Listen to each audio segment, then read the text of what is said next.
So those of you who don't know me, I'm Justine, Chief Exec at Bedfordshire Chamber of Commerce, and this is... Hi, I'm Kirsty Maynard, I'm Commercial Director at THSP. And today we're both going to talk about Universal Studios, what it means to us as for local businesses in the region, and most importantly, how to be ready for the potential opportunities that are on our doorstep. So I won't dwell too much on this because this is the headline numbers and figures that you've probably already seen. So as you can imagine, the scale of the project is completely unprecedented for Bedfordshire. £8 billion investment, and you see there's a £50 billion impact that they expect in the first, during the construction phase and the first 20 years of operation, and that's broadly split down to 35 billion for additional economic activity and about 14 to 15 billion on additional tax collections. And you'll be pleased to see that local hiring is a massive priority for Universal. They expect around 80% to come from the region in Bedfordshire, and again roughly around 70% of those from Bedford or Central Beds. 8.5 million visitors annually. That's in year one. They expect that potentially to top 12 million within 5 years. And at peak days in that first year, 55,000 visitors. Roughly 70% from the UK, and initially 30% from abroad, and probably within another 5 years that could be roughly 50-50. So unprecedented, huge investment, and something that we can clearly see that everyone's really excited about. So timelines and announcement, you'll see from the presentation, we expected the announcement to be this month. It's probably going to be delayed slightly, and we expect it probably in roughly 6 weeks' time. Yeah, 6 weeks. 6 weeks' time, with construction to begin early 26, and you should see in the next month sites being secured. So a real exciting time for all of us. So one thing you probably won't know is the Universal Bedford isn't the next site to be opened or planned. The next one's actually in Texas, that opens in May 26. Not to this scale that we're seeing in Bedford, but still a sizable site. So we reached out to our counterparts in the US, so the Frisco Chamber of Commerce, and they've given us some real insight to what the procurement teams and the supply chain they're looking for. And we saw from Universal that on average, the supply chain is made up between 30 and 40% of local businesses. Some resorts top up to around 50%. So again, a vast amount of opportunities. And of course we talk about the halo effect. So it's not just what the park brings, it's the halo effect around that and all the additional opportunities that will bring. One thing that was really interesting that we heard from Universal is that they don't tend to try and replicate the supply chain to each resort, so they're looking for local solutions, local innovation really to help them on their way. So quite a unique view actually, because when you see investments of this scale and companies of this size, they tend to bring the trusted providers with them. But I've been assured that UDX, Universal, are completely different in how they approach things. So opportunities for all, I would say. Another big thing, and as you can imagine, the size of this site's like running a city. What we heard from Universal was that they have the experts on site to diagnose the issues. So, for instance, if an aircon unit goes down in a hotel room, they'd be able to diagnose it and understand what the problem is, but they would actually use subcontractors to fix that problem. So again, some real opportunities that have come across a whole host of things. And I'll give you a flavour in the slides in a couple of times. And they see this as paramount. Small and local business partners are considered critical to them for long-term partnerships. And being honest, cards on the table, always leading up to planning. And we've never dealt with a project this size within Bedfordshire. but others have always talked a good game to planning to gain support, but not replicated that when it comes to actual meaning of supply chains. But this is been borne out in Frisco and been borne out with other chambers in the US we've spoken to. So they do truly mean local business partnerships and support is incredibly important to them and a massive success. I've said this a number of times now, and it's going to feel like a long wait, but please do be patient. We've met with Universal 5 or 6 times now, and they are really looking forward to engaging. But please be patient. When the time is right, I promise you'll know, you'll be the first to hear, and there'll be opportunities, but it will be at that right time, and that right time in their timeline, not ours, unfortunately. I'd love to try and cheer them along, but it's just not possible. So what we've seen from the procurement and supply chain team and the chambers in the US is, and to give us a flavour of what it really is like, actually, I'll just go back, there's a key point. The reason I've got a chocolate frog on here is because anyone that's into Harry Potter, they started supplying chocolate frogs, and to use that on the resorts, they had a man and a wife chocolatier team in the US, so a 2-man business. They now supply the whole of the Universal resorts where there's a Harry Potter theme, and they've expanded 6 times just on the back of Universal. What you won't find out though, and what you'll probably see as the supply chain and procurement heads down the line, is that it's all white labelled. So that I'm sure there'll be NDAs in place where no one will actually know that you're supplying Universal, and more than likely that you might not be able to tell anyone you are as well. So moving on, what's it like? Tough but worth it, as you can imagine. Contracts are demanding, but the people within the teams, from discussions I've had with other chambers, is they're incredibly supportive because they see your scale and your success is really important to the scale and the success of the resort itself. And of course the rewards are long term. High expectations, as you can imagine, massive scale, running like a city. Suppliers expecting to meet their contractual demands, and alongside that, and I think the example was given, Kirsty, wasn't it, that if we've ordered 100 cupcakes that have to be delivered every morning by 8 a.m. in the morning, it doesn't matter if it's Christmas Day, if my cupcakes are not there at 3 minutes past 8, we will be phoning you. And that's the challenge. And this is why discussion and what Kirsty's going to bring to the table is how you get ready to scale on that tendering piece. Because if you can't meet those expectations and you can't scale quick enough, then unfortunately you won't be able to get on that supply chain procurement list. Once you're in, you're linked to the whole portfolio, and we've seen other businesses and other members actually that are actually supplying into Florida already, ones that we didn't even know about until the news of Universal. So there is opportunities in businesses that are already working within the UDX portfolio. So once you're in, you're linked across the whole piece. And this is something that really resonated with me personally, is it's not just the relationship you have within that supply chain with Universal or UDX as they call themselves, is the relationships you have with other people in the room, within your network, because the people in this room will be the ones that help you scale, to get that support in place to help you meet the demands of what Universal contracts will need.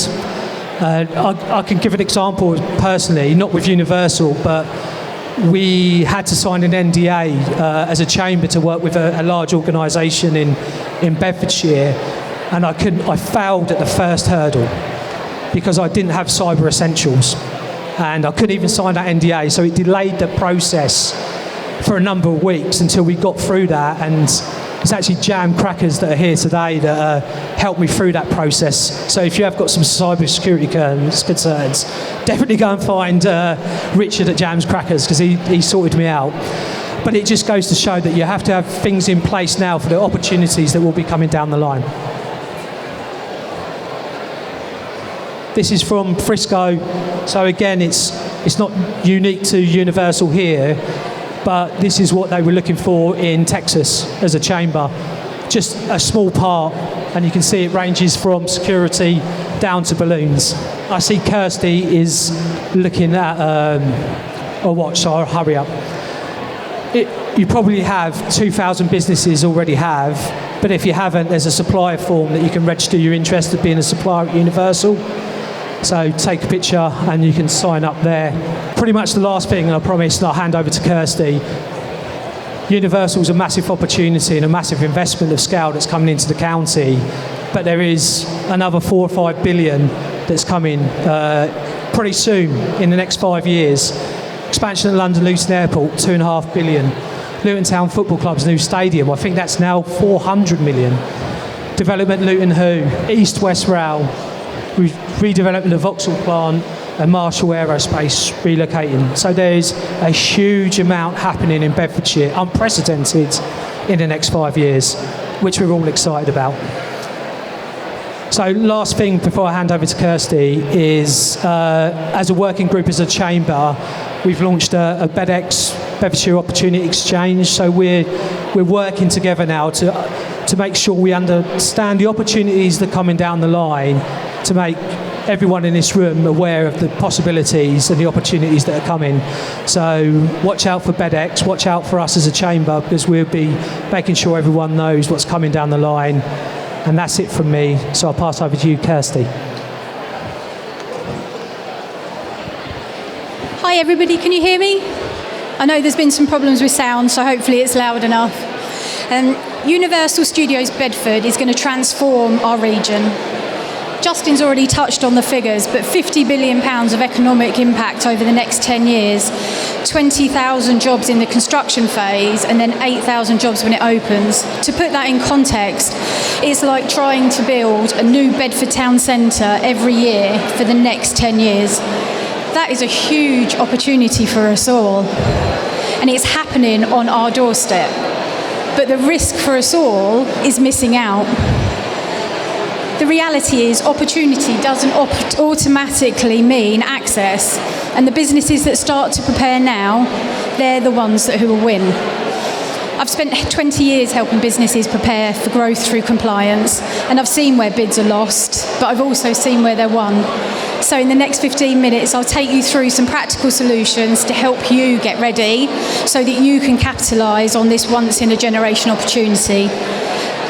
And as Justine said, we have to remember this isn't just about Universal Studios. With that £13 billion of wider economic development coming, this will help you to position for those opportunities as well.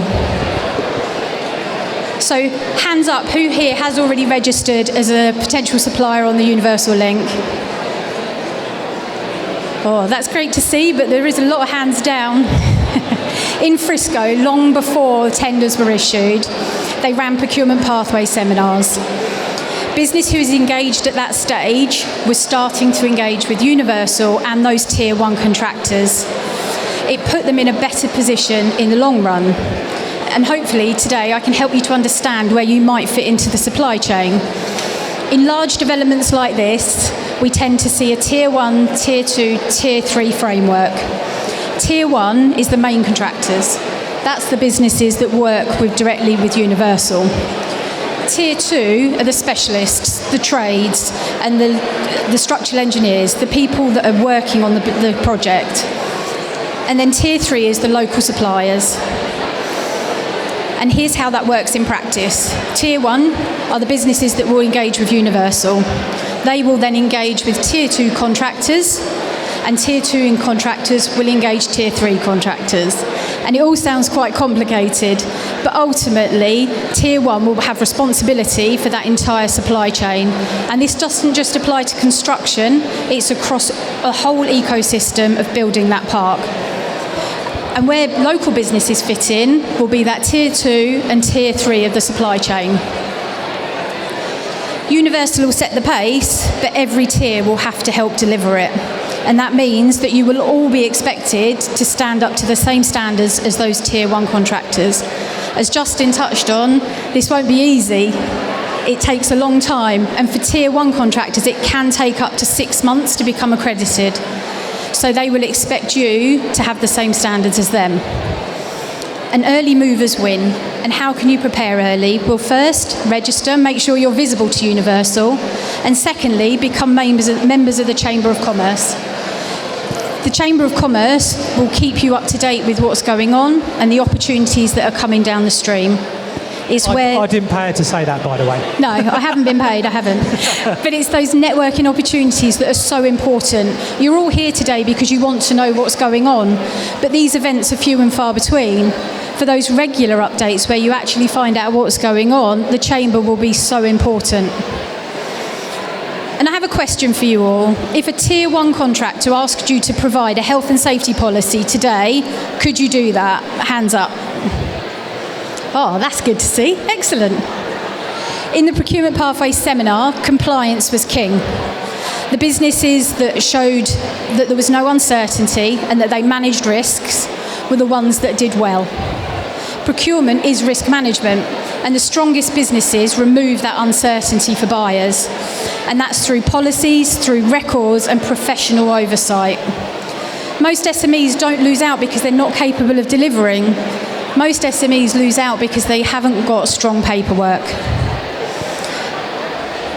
And when Universal moves, they'll be moving fast. And that means that you need to have your paperwork ready so that you can be ready to make the most of those opportunities.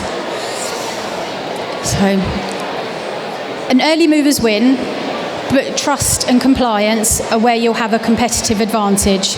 So here are the 5 things that they will always check in a bid. So if you are tendering, they will always check your health, safety and environmental paperwork. They'll be looking for evidence, not promises.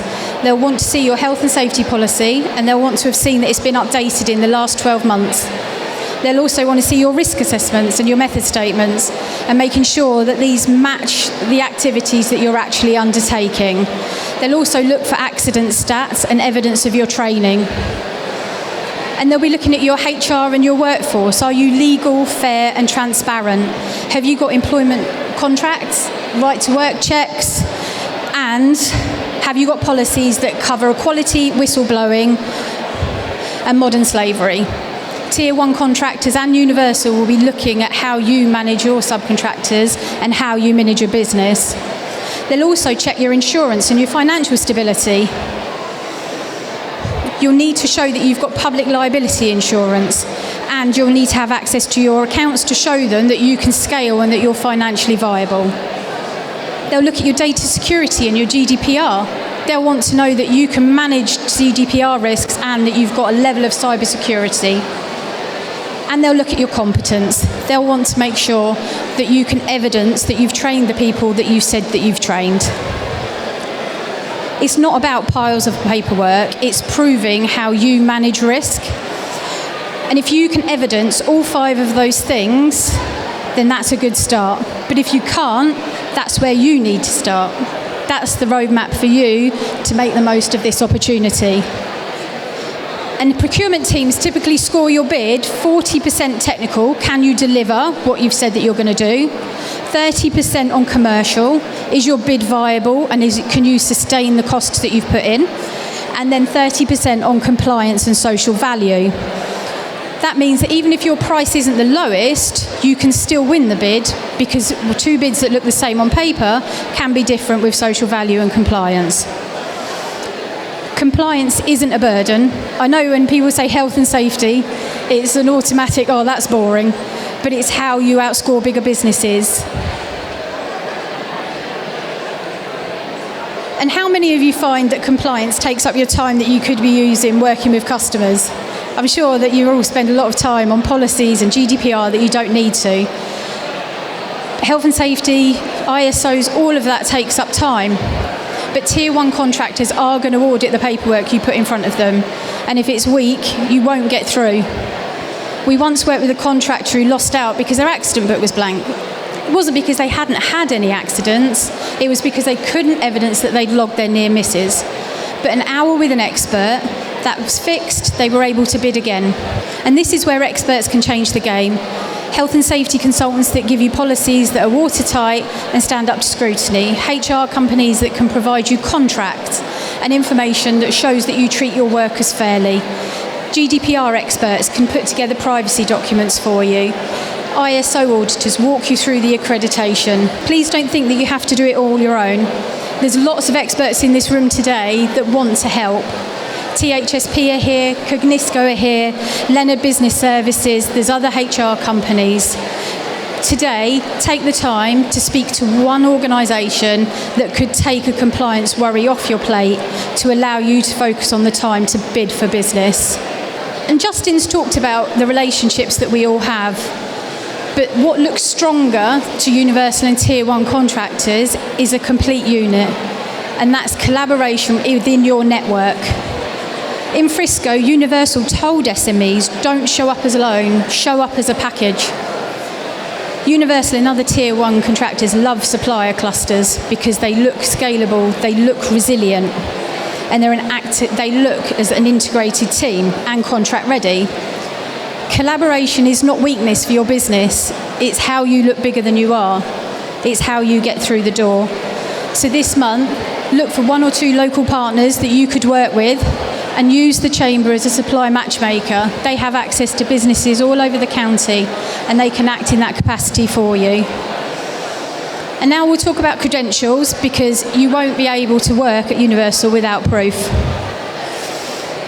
For the construction phase, CSCS cards will be non-negotiable. They talked about it in the planning. They said that everybody must be trained, competent and carded. CSCS cards is how you prove that. Ongoing training, toolbox talks and refreshers are how you evidence compliance in the future. Credentials aren't optional. This is how you get into the park. So train and card your workforce now and don't leave it too late. But also, I know we talked about the scam sites that had popped up already where people are trying to charge you more to access these cards. Please don't pay more than you need to because you're leaving it to the last minute. And if you are unsure, I can help. And beyond those credentials, there is another fast pass into the park. Because who would rather queue at the gate or just walk straight through? And that fast pass is accreditation. For the construction phases, there's CHAS, construction line and safe contractor. By applying for those pre-quals, you show that you've already met all of the qualification criteria for health and safety, HR and environmental. For every other business that's not construction, there's ISOs and they cover quality, environmental and health and safety. They remove questions about your capacity and they cut weeks off of that supply chain because it shows that you are ready to go. But remember, this isn't just about universal contracts, it's also about the wider knock-on effect for Bedford, that halo effect that Justine talked about.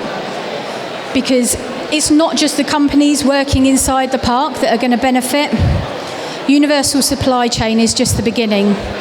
28,000 workers and millions of visitors is going to ripple into housing and construction, hospitality and retail, transport and logistics, childcare and education, events and entertainment, professional services, healthcare and well-being. This isn't just about contracts, it's that wider halo for the rest of Bedford. And it's about every pint pulled, every bed filled, every new home built, every meal served, every uniform cleaned, every taxi booked. It's massive. It's massive. Yeah, I could go on. It is a huge opportunity for everybody. And even if you never touch the park will touch your business. So you have to be ready for that. You have to be ready to scale and to take advantage of these opportunities. So position your business now. But before we look to ride that wave and that ripple effect, we'll go through a quick 10-point readiness check. Now, I'm not going to labour on things, but these are the things that you're going to need if you're serious about wanting to work for Universal and you're serious about being part of the supply chain. Without these things, you will not be able to access the opportunity. I know Justine said, it's hard work, but it is absolutely worth it. So the first thing is register. Register using that link that Justine has shown you, because that's so important. If you're not visible, you can't be seen, they won't know that you're there. Second, have your compliance paperwork in place. Health and safety, HR, GDPR, they're so important. Have your case studies ready. Can you evidence that you can do what you say you'll do? Outcomes, not just activity. Really sell your business in those case studies. Have you got your sustainability and social value paperwork? Can you show that you care about the environment and social value? Social value is really important to Universal. Sustainability is about your environmental impact, net zero, carbon. Social value is about people. You don't need a huge budget to make a difference. Donating to a local charity, supporting a local football team, all of those things will count when you're putting your bids in. And social value and sustainability can account for 20% of scoring in a tender. So if there's two bids that look very similar and you put that in, that will be the difference for you. 5, make sure you've got a bid toolkit ready. One folder with all of your information in it. Your CVs, your profile, your testimonials, your certificates. This is really important that you're able to showcase your business and sell it. 6, are you in the room where the opportunities are being shared? If not, as we've said, make sure you're a member of the chamber. And 7, have you got your insurances in place? No insurance, no place on the supply chain. You need to make sure they're there. 8, can you evidence your financial accounts for the last 2 to 3 years? Tier 1s will review your stability before onboarding you.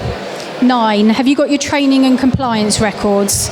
Can you quickly show people that you have trained your people? And 10, are you digitally ready? Procurement is digital first. If all of this lives in lever arch files and is propping open a door, you're already too late. So take some time to make sure that all of your documents are scanned, ready and available to be uploaded to a portal quickly. There you go, I'm done now. Universal Bedford's opportunity is huge, but there is an opportunity you might miss out. You need to take the time to think about this today and what it means for your business. So here's my challenge to you. If this is something that you want to do, in the next week, do one thing. Register your business as a supplier. That is the number one thing that you can do. Join the chamber. Checks in the post. Yeah. Update a policy, draft a case study, contact a partner to take the strain. Those things will stand you in good stead to move forward.